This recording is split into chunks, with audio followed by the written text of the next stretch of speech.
बिस्मिल्लाहिर्रहमानिर्रहीम। My name is Mamoona Kanwal और आज मैं बात करने वाली हूँ एक बहुत ही अहम टॉपिक पे जिसका नाम है dengue fever. Dengue fever is spreading in the whole world, okay, and it is like you can say it's causing infection to about 1/3 of the population of the world।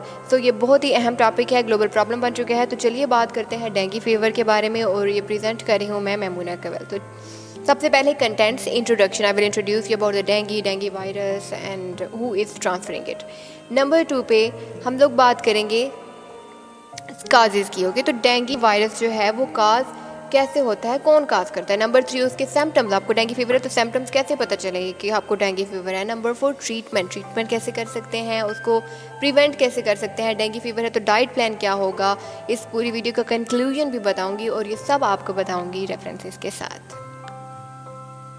तो चलिए इंट्रोड्यूस करते हैं dengue mosquito को। ये है वो mosquito और 6 टांगे वाला वाइट धब्बे और इसका नाम है एडिस एजिप्टी। एडिस एजिप्टी जो है that was originated in Africa में ओरिजिनेट हुआ था। ये फीमेल एडिस एजिप्टी है और थ्राइविंग कैपेबिलिटी है इसमें, और ये बहुत सारे सिर्फ डेंगू वायरस ही नहीं बल्कि इसके अलावा चिकनगुनिया वायरस जो है, West Nile virus and yellow fever virus, इन सबको भी स्प्रेड करने की कैपेबिलिटी रखता है। ब्रीड के ज़्यादातर वाटर होल्डिंग कंटेनर्स, खुला पानी जहाँ पे भी पड़ा है वहाँ पे ये ब्रीड कर सकता है, और इसके अलावा ये बिल्डिंग्स के अराउंड भी ब्रीड कर सकता है, और ये वो मेन एडिस एजिप्टी है जो कि ट्रांसफ़र कर रहा है डेंगू को। तो चलिए अब हम बात करते हैं डेंगू वायरस की। डेंगू वायरस क्या है? एक्चुअली में ये मच्छर ट्रांसफ़र करता है डेंगू वायरस को और डेंगू होता है। ये सिंगल स्ट्रैंडेड आरएनए वायरस है, फैमिली इसकी फ्लेविराइडी है एंड जीनस इसका फ्लेवी वायरस है, और ये इसके अलावा वेस्ट नील वायरस और येलो फीवर वायरस के इन्फेक्शन जो है वो भी काज करता है डेंगू फीवर के अलावा। डेंगू क्या है? डेंगू जो है आप सबको मालूम है कि ये एक मस्कीटो बॉर्न डिजीज़ है। ये मस्कीटो की वजह से, एक मच्छर की वजह से आगे ट्रांसफ़र होती है, और फीमेल एडिस एजिप्टी वो मस्कीटो है। ट्रॉपिकल और सब ट्रॉपिकल रीजन्स में ये मच्छर होता है, और 1/3 of the human population worldwide is at risk of the infection due to this dengue. तो ये था डेंगू के बारे में। और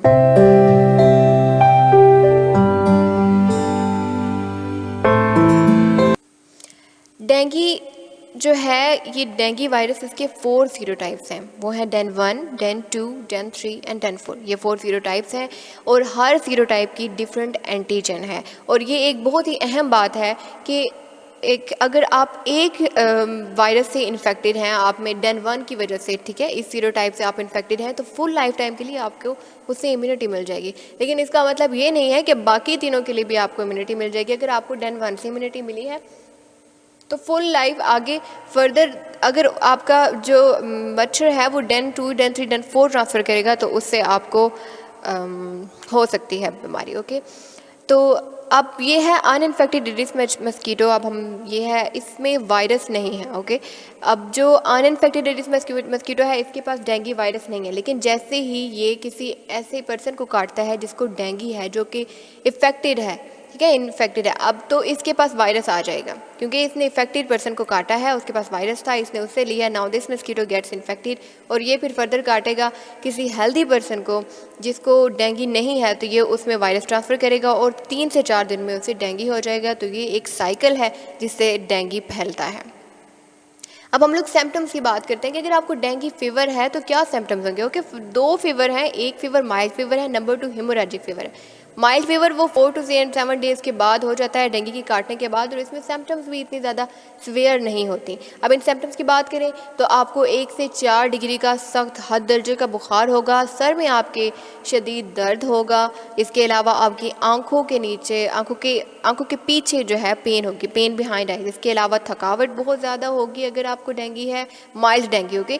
और ब्लीडिंग भी कम ही होगी अगर माइल्ड डेंगू है, ठीक है, लेकिन होगी ब्लीडिंग कम। इसके अलावा आपके नाक से खून आएगा और वॉमिटिंग, नोज़िया है। इसके अलावा आपकी बोन में पेन होगा, मसल में, जॉइंट्स में। बोन पेन की वजह से इसे ब्रेक बोन फीवर भी कहा जाता है क्योंकि इतनी ज़्यादा होती है। और रैशेज़ होगी, बॉडी के ऊपर रैशेज़ बन जाएंगी, आपकी स्किन बहुत ज़्यादा सेंसिटिव हो जाएगी, तो बहुत से रैशेज़ बन जाएंगे। अब हम दूसरे स्टेज की बात करें, डेंगू हेमोरेजिक फीवर। समटाइम आप माइल्ड फीवर से रिकवर होते हैं और उसके बाद आपको हेमोरेजिक फीवर हो जाता है। ये स्वेयर केस है इन्फेक्शन की, इसमें हर सिम्टम्स आपको ज़्यादा स्वेयर, ब्लीडिंग होगी तो बहुत ज़्यादा होगी, हर चीज़ आपके ऑर्गन्स को इफेक्ट करेगा, इससे आपकी डेथ भी हो सकती है। Okay, so it can affect many of the organs, like it can damage the blood vessel and can affect the body ability to regulate itself. हर चीज़ स्वेयर, जैसे कि ब्लीडिंग है तो वो स्वेयर ब्लीडिंग होगी, स्टमक पेन है तो वो स्वेयर स्टमक पेन है, आपके सर में दर्द है तो वो हद से ज़्यादा सर में दर्द, बहुत ज़्यादा। It will effect the organ, जैसे कि हार्ट को इफेक्ट करेगा, लंग्स को इफेक्ट करेगा और ये आपके लिवर को भी इफेक्ट करेगा। तो इसके अलावा ये आपका ब्लड प्रेशर जो अगर ये होता है तो ब्लड प्रेशर ड्रॉप हो जाएगा, वॉमिटिंग बहुत ज़्यादा होगी, इंटरनल ब्लीजेज, मैंने पहले बताया स्किन बहुत सेंसिटिव हो जाती है, इंटरनल ब्लीजेज जो है वो आपको शो होगा। ये कुछ टेस्ट है कंप्लीट, पर ब्लड काउंट से टेस्ट से पता चलेगा कि अगर खून कम हो रहा है ब्लीडिंग से तो मतलब ये डेंगू हेमोरेजिक फीवर है। लिवर फंक्शनिंग टेस्ट होगी, एंटीजन टेस्टिंग है लिवर फंक्शनिंग में कि लिवर ठीक से काम कर रहा है कि नहीं, अगर नहीं काम कर रहा तो मीन्स हम हेमोरेजिक फीवर है। तो इस तरह से ये कुछ टेस्ट हैं। अब ट्रीटमेंट की बात करते हैं। ओके, ट्रीटमेंट भी डेंगू ट्रीटमेंट ये है कि नंबर 2, पहली इंपॉर्टेंट बात, पहली जो बात है वो ये कि अभी तक किसी कोई मेडिकेशन नहीं बनी कि इसमें जस्ट ये सिम्टम्स को ट्रीट किया जाता है। अब बेहतर ये है कि बेड रेस्ट बहुत ज़्यादा किया जाए और बहुत से एनाल्जेसिक एंटी थेरेपी जो है दी जाती है, एसिप्टोमिफिन दी जाती है, लेकिन वो एस्प्रिन जो है वो नहीं दी जाती। इसका वैक्सीन अभी तक नहीं बना और पानी जो है उसकी कमी को पूरा किया जाए, ये बेहतर है। ज़्यादा से ज़्यादा पानी पिए, बेड रेस्ट ज़्यादा से ज़्यादा करें, तो ये भी इसका बहुत एक ट्रीटमेंट है। प्रिवेंशन की बात करें तो घरों में जालियाँ लगवाएं और कपड़े ऐसे पहने जो आपकी फुल बॉडी को कवर करें ताकि मच्छर आपको काट ना सके।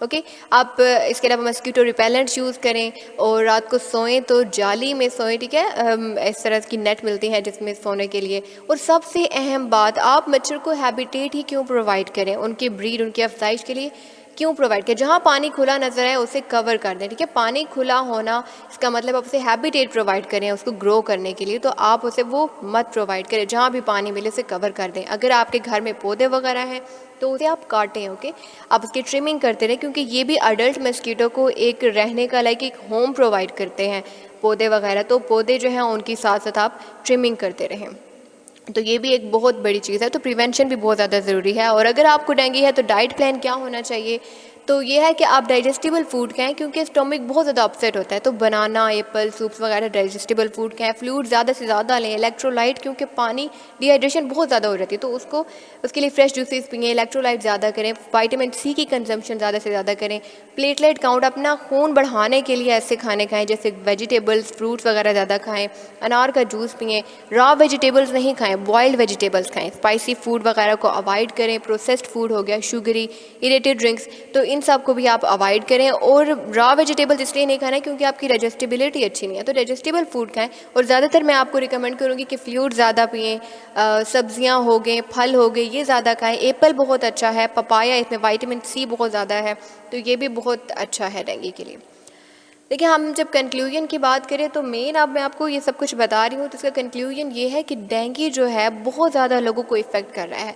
50 to 100 मिलियन पीपल हर साल डेंगू की वजह से सफ़र करते हैं और कई लोगों की डेथ भी हो जाती है।